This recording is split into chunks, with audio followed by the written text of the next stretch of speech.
Hello, I'm Beverly Jones, and I'd like to thank you for taking the time today to listen to a conversation concerning the importance of healthy soil. Many of us may think the climate crisis we're facing today is way too big for us to tackle. We may feel that there is little we can do to stop it, so we may also feel powerless to affect change. I was struggling for a way to become involved too, and then I happened upon the documentary Kiss the Ground on Netflix.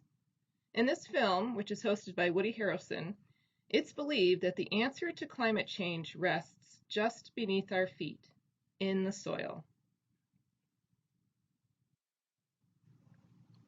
Soil is the reason that life exists on land as we know it.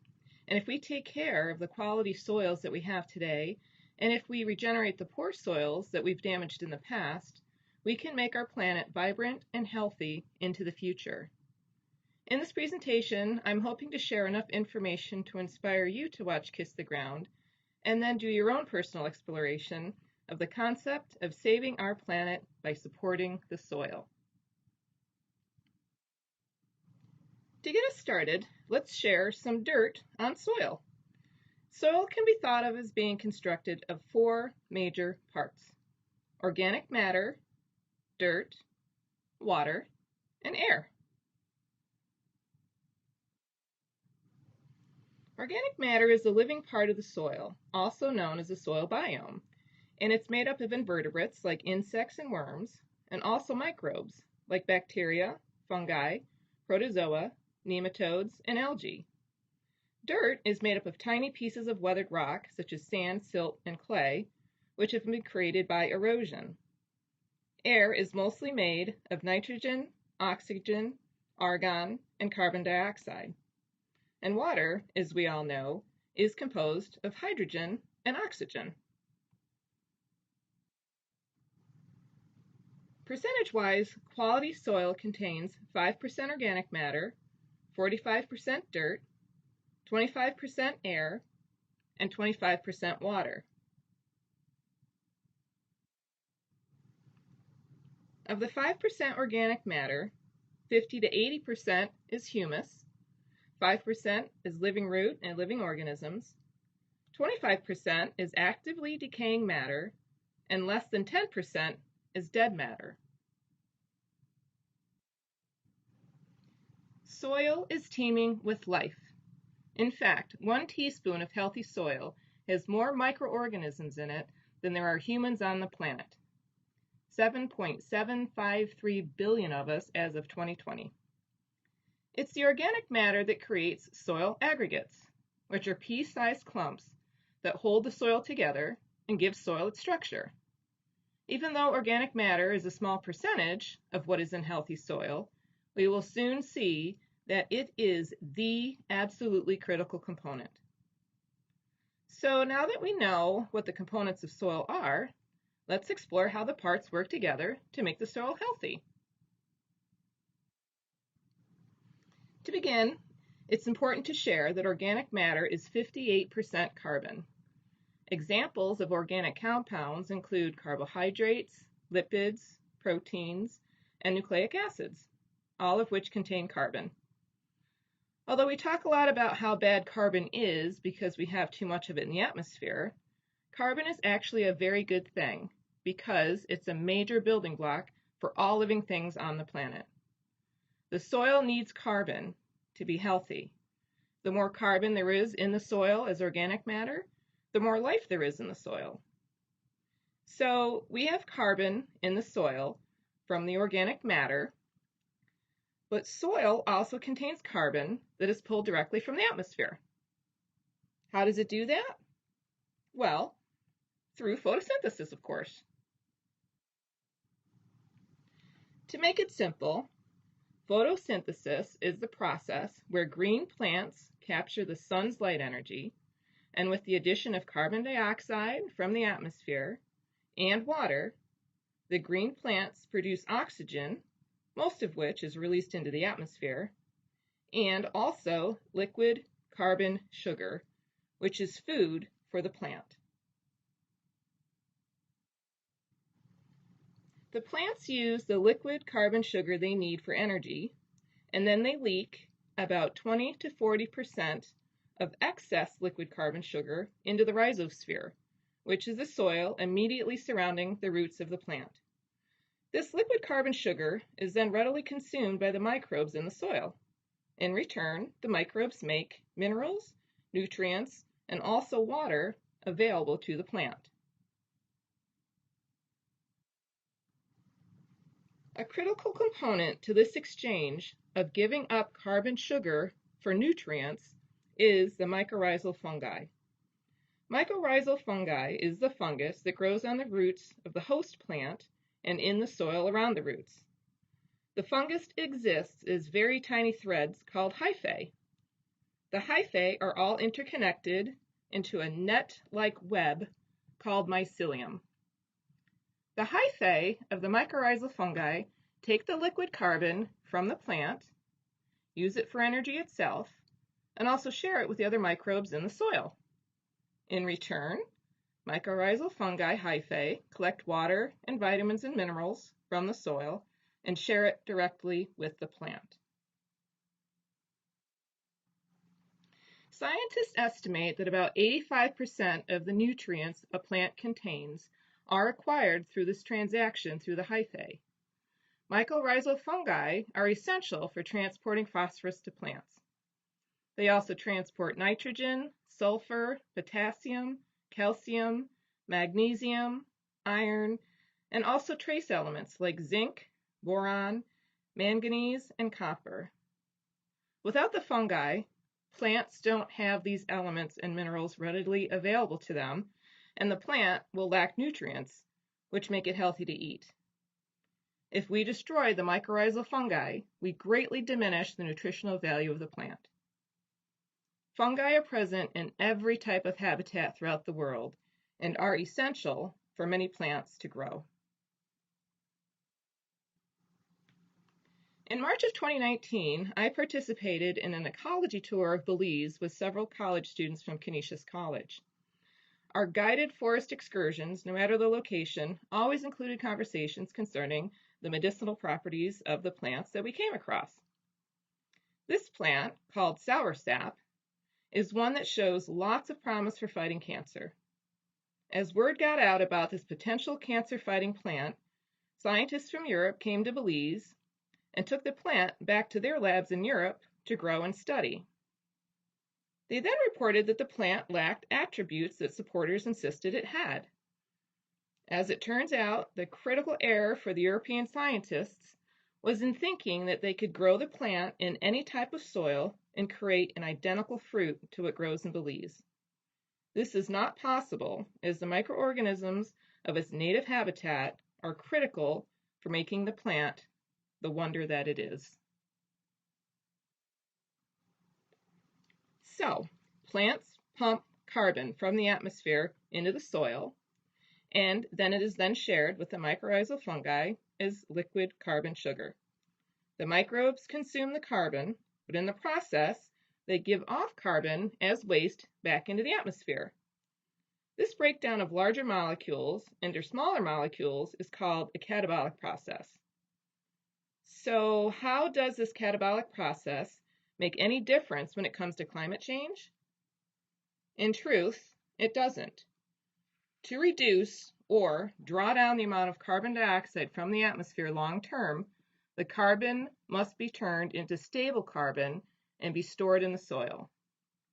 To do this, there must be humus present in the soil. Fortunately, the end goal of organic matter in the soil is to become humus. We need humus to store carbon long term, and the formation of humus requires a vast array of soil microbes, including mycorrhizal fungi, nitrogen-fixing bacteria, and phosphorus solubility bacteria, all of which get their energy from the liquid carbon sugar. Exactly how humus is able to do this is currently being studied, as there are multiple theories, but the creation of humus is an anabolic process where larger molecules are built up from smaller molecules, and this process locks in the carbon. Humus accounts for about 60% of carbon in the soil. In addition to humus, a protein called glomalin also helps to store carbon long-term in the soil. Glomalin coats and protects the hyphae from nutrient loss, and it's the glue that holds aggregate soil particles together. Glomalin accounts for around 20% of the carbon in the soil. Carbon can stay locked up in humus or in glomalin for 50 to 500 years, and locking up carbon in the soil is how we can pull carbon dioxide out of the atmosphere and therefore bring temperatures on our planet down. The soil is the second biggest carbon sink after the oceans, and we know there was already way too much carbon in the oceans, and it's causing ocean acidification. But sadly, rather than increasing, the amount of carbon that we hold in our soils is declining. Damaging agricultural practices are a huge contributor to the way that soil is degraded and soil carbon is lost. Pollution, forest destruction, and rising global temperatures also damage the health of the soil. It's estimated that most soil on cultivated land worldwide has lost 50 to 70% of its carbon stock. Where has all that carbon gone? It's been oxidized upon exposure to air, and it's now hanging out in the atmosphere as carbon dioxide. Without the microbes and carbon in the soil, we are left with dirt. And we've been here before. Just look back to the Dust Bowl years of the 1930s.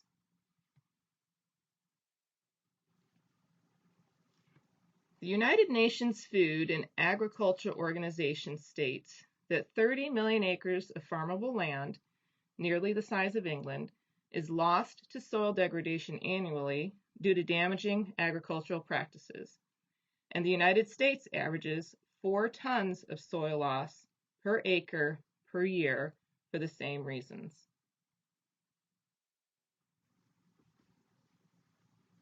As of 2020, at the current rate of soil loss, the United Nations estimates we have less than 60 harvests of topsoil remaining.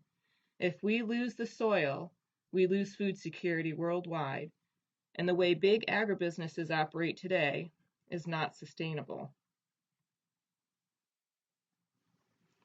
Because the soil has lost a lot of carbon dioxide through poor agricultural practices over generations of time, there is room available in the ground to put carbon dioxide back. The question is, how do we do this?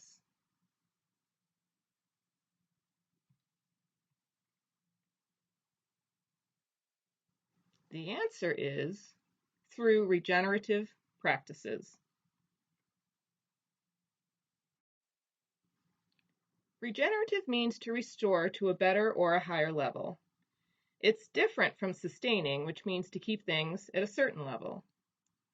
It's becoming quite obvious that we cannot sustain ourselves out of the environmental crisis which we are currently facing, and regenerative agriculture is a solution to cooling down our planet.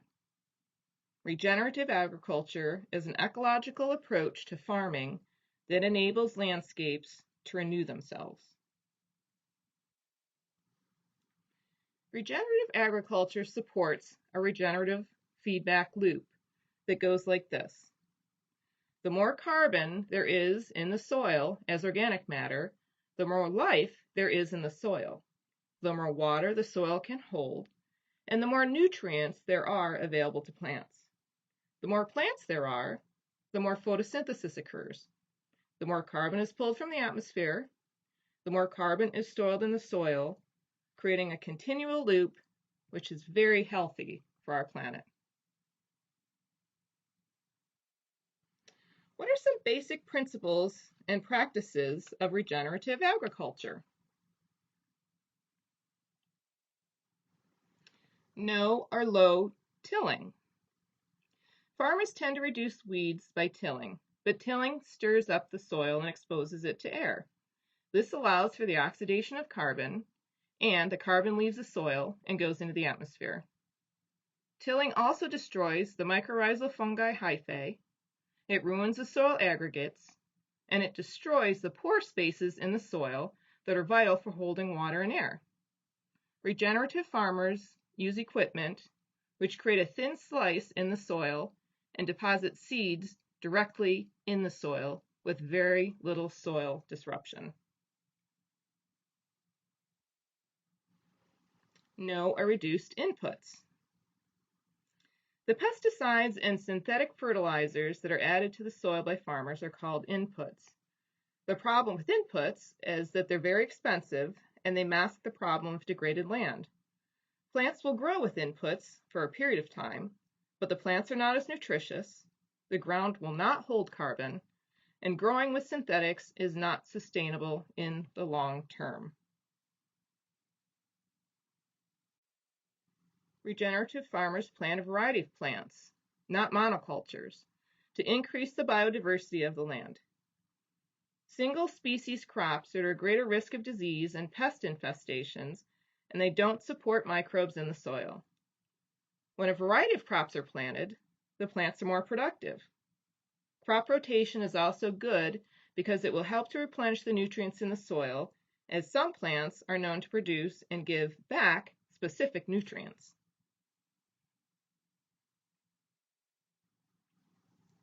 Regenerative farmers plant cover crops, so the soil is never left exposed.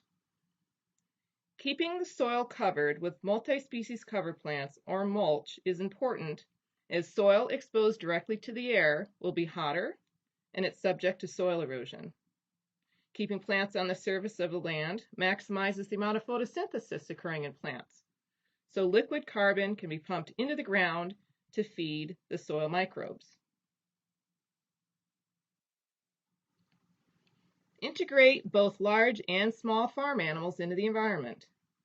Regenerative agriculture applies to the farming of both plants and animals. The typical conversation concerning cows and the environment is that cows are bad. However, it has been shown that cows can actually help to regenerate soil if they're pastured properly. Regenerative farmers used planned grazing techniques to allow pastures to recover. Cows on soil today perform like bison did for millennia. They're excellent for aerating and fertilizing the soil because, let's face it, it doesn't get any more organic than poop. True, cows certainly do produce methane, but when they're raised on grasslands, there are methane-consuming bacteria in the soil which actually act as carbon recyclers. These specialized bacteria convert the methane into more useful molecules that other organisms in the soil can utilize. It's the industrialized and concentrated animal feeding operations, or CAFOs, which create greenhouse gas emission problems. Also, the high input monocropped corn used to create cow feed creates biodiversity loss and is not nutritious food for the animals. So, what are some reasons for supporting regenerative agriculture? Regenerative agriculture provides a way for us to reconnect humanity with nature in a way that allows every one of us to benefit. Humans can work with nature to rebuild the soil, which will allow us to grow healthy food. Healthy soil means healthy plants, which means healthy animals, which means healthy humans. Everyone has a stake in the quality of food that is made available. Food grown in poor soil lacks many trace vitamins and minerals. As soil quality declines, nutritional quality of our food declines. We cannot overstate the critical importance that mycorrhizal fungi and microbes play in the soil health and in our health. Regenerative agriculture creates a means of recovering the biodiversity of our ecosystems. This work is done from the soil up by restoring the microbes found in the soil, which in turn supports the plants, insects, pollinators, and animals that live above ground. Growing a wide variety of plants supports a wide variety of animals.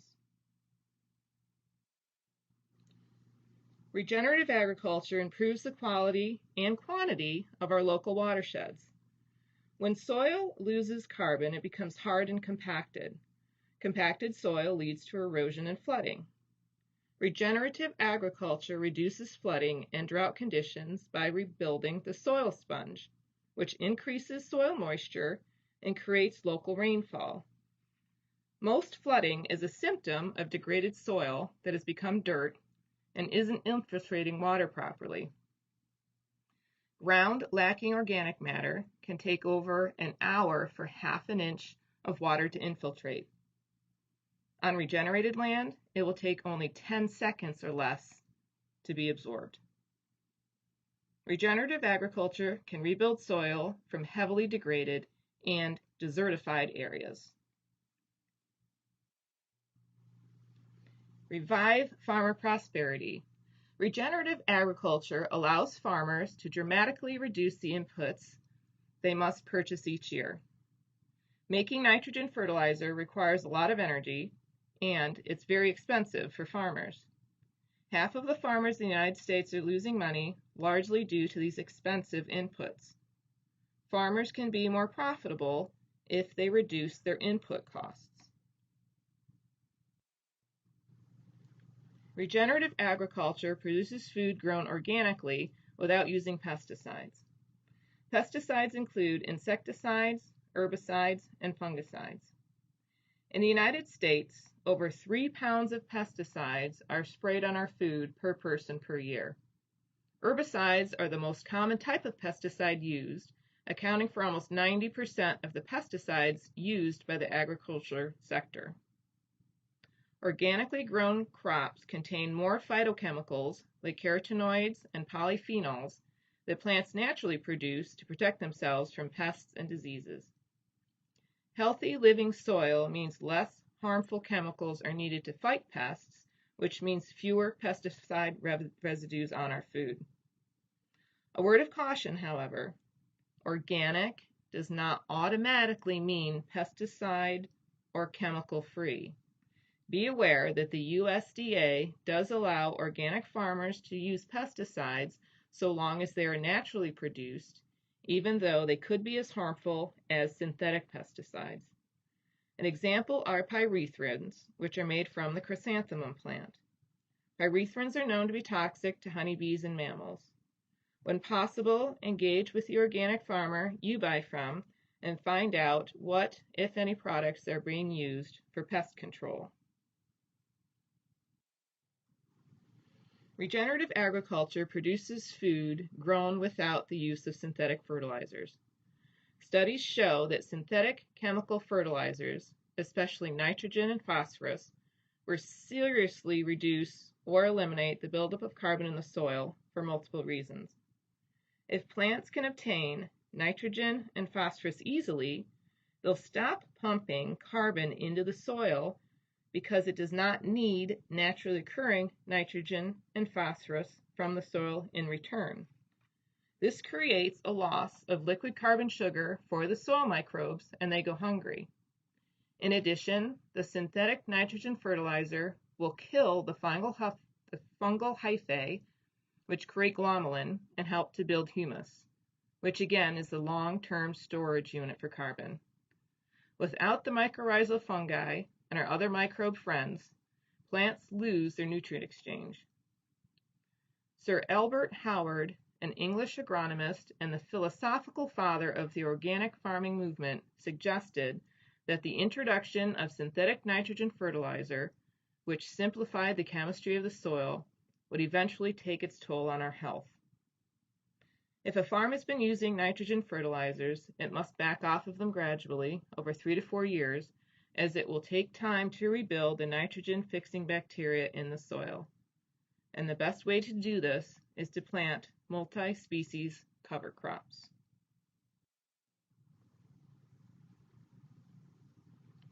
Regenerative agriculture is a way to reverse global warming.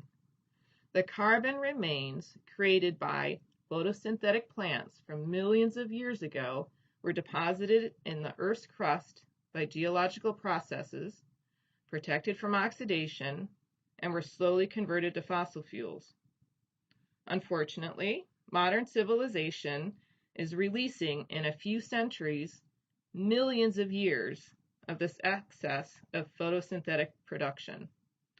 And while greenhouse gases, made up of primarily carbon dioxide, but also methane, ozone, and nitrous oxide, have been emitted naturally for millions of years, they are broken down and returned to their sources in a continual cycle.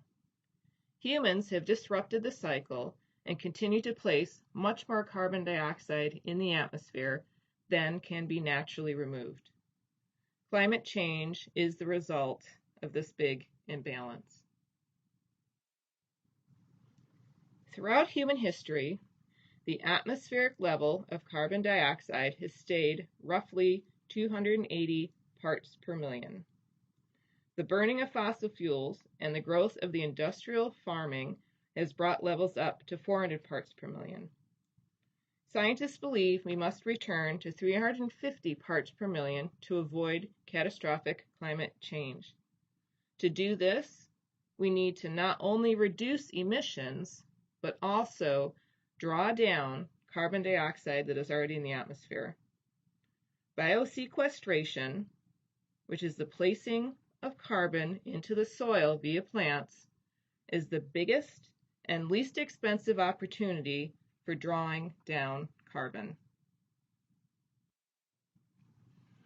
A study was done over a 10-year time period and showed that by using crop rotation and manure as fertilizer, that 1 ton of carbon dioxide was taken in by the soil per acre per year, compared to a plot of land that did not rotate crops and used synthetic fertilizers, which gave off 1.5 tons of carbon dioxide by the soil per acre per year. By using the whole range of regenerative agricultural principles and practices available to them, farmers are capable of placing over 3 tons of carbon per acre per year into their soil. To reach our drawdown goal, biosequestration must occur on a grand scale. The Food and Agricultural Organization, which again is part of the United Nations, has shown that if carbon building practices were done using the 8.3 billion acres of grasslands currently used for grazing and crops, and the 3.8 billion acres of farmland currently used for farming on the planet, that 50 parts per million of carbon can be drawn down out of the atmosphere within 5 years' time. And sadly, just to report, only 1% of the original tallgrass prairie exists today. Industrial agriculture has broken the links among local soil, local foods, and local people. Restoring those links will lead to a healthier human and a healthier planet. One of the most powerful things an individual can do is to grow their own food, even if it's just a little bit. It's estimated that how we feed ourselves accounts for 1/5 of the greenhouse gas that each of us is responsible for. Buying local, organically grown food and supporting regenerative agricultural farming will also make an important and positive difference. Watching the documentary Kiss the Ground and learning more about combating climate change and sharing what you've learned with others will also make a big difference. Never doubt that a small group of thoughtful, committed citizens can change the world. Indeed, it's the only thing that ever has. Thank you very much for listening. I appreciate your thoughtfulness. Bye-bye.